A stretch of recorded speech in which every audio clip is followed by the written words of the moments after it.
नमस्कार ag kitchen Marathi तडका ह्या आपल्या चॅनलमध्ये आपल्या सर्वांचे स्वागत आहे। मैत्रिणींनो, आज बनवणार आहोत आपण उपमा।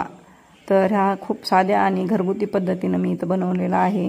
तेल तापत ठेवलेलं आहे 2 चमचे आणि त्यामध्ये 1 चमचा मोहरी आणि 1 चमचा जिरे टाकून घेतलेले आहेत।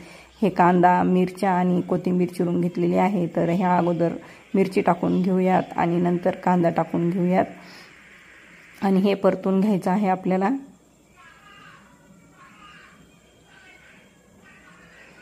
कांदा आपल्याला भरपूर वापरायचा आहे आणि मिरची आपल्या आवडीनुसार घ्यायची आहे। इथे मी रवा भाजून घेतलेला आहे अगोदरच।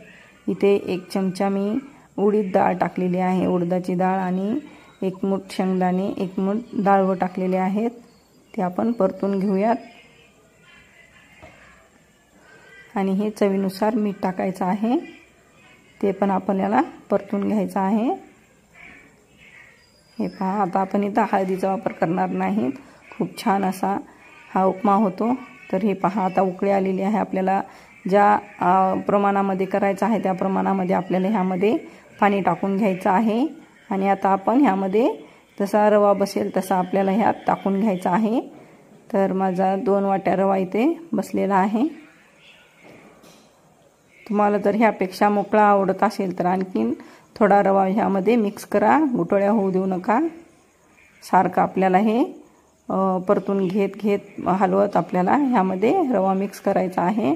आमच्याकडे असाच ह्याच पद्धतीचा उपमा खातात, थोडासा असा पातळच। थंड झाल्यावर खूप मोकळा होतो हा।